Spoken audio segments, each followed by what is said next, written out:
So now let's look at our budget constraint. And we're going to draw the budget constraint on the same preference map. And basically what a budget constraint is showing us is how much of good X or good Y, or in this case sweaters and jeans, can we afford? What's the maximum that we can afford given our budget or our total amount of wealth? I'm going to start by just drawing a really simple equation that should represent how much of good X and good Y we could afford for a given price. So we have our total amount of wealth. Here I'm just going to call it W. That's our budget. Remember from our caveman example, it was $300, but here I'm just going to keep it in variable form. So W. And our total amount of wealth is going to equal the price of good X times the amount of good X.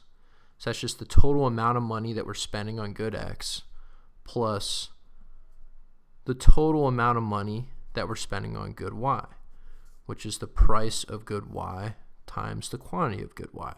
And that makes sense. If we're on the budget constraint, if we're spending all the amount of money that we have, it's that money is going to be spent on a certain amount of good X and a certain amount of good Y.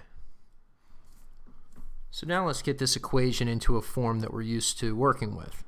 So let's get the Y's on one side and the X's on the other. So we have PY times Y equals W, and then we subtract the PX times X. And then to get Y by itself, we'll just divide by PY. And we're left with this equation, Y equals W all over PY minus PX over PY times X. So let's depict that equation on our preference map. And again, we have sweaters on the Y-axis and jeans on the X-axis.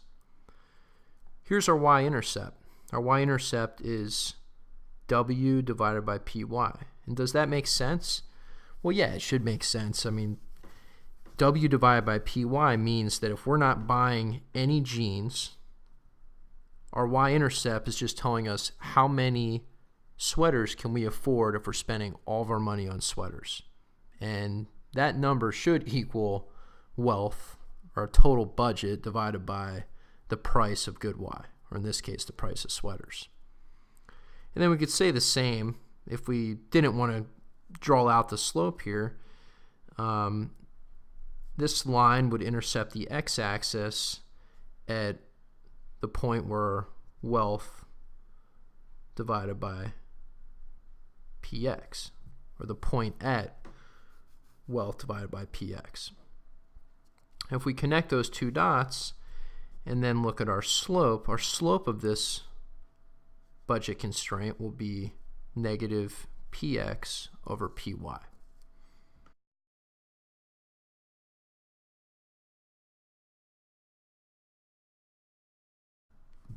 So now that we have this budget constraint drawn, let's go back and draw a couple indifference curves and see if we can figure out where we're going to optimize. So I'll start with this initial budget constraint, and let's just pick this point right here. So are we optimizing? Well, let's just put a hypothetical indifference curve at this point.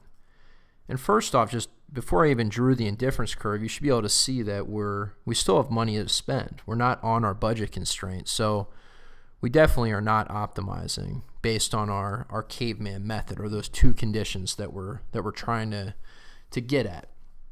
So that's not optimal. What about this point? Well, that's definitely happier. It's an indifference curve that's to the right. It has a higher level of utility. But again, it's not spending, or we're not spending all of our money at this point. And you could probably see what's going to happen. We're going to keep doing this. We're going to keep picking bundles that are closer and closer to our budget constraint until we reach a point where the slope of our budget constraint is equal to the slope of our indifference curve. remember that the slope of our indifference curve is the marginal rate of substitution, which equals the marginal utility of x all over the marginal utility of y. And the slope of our budget constraint is px over py. I dropped the negative sign here because it's always, the budget constraint will always have a negative sign next to it. So if we set these two equations equal to each other, mux over muy equals px over py, if we get the x stuff on one side and the y stuff on the other side, you can see that we end up with mux over px equal to muy over py. And marginal utility is the same as saying a marginal benefit. And now we can see why our consumer or our caveman optimizes when mbx over px equals mby over py.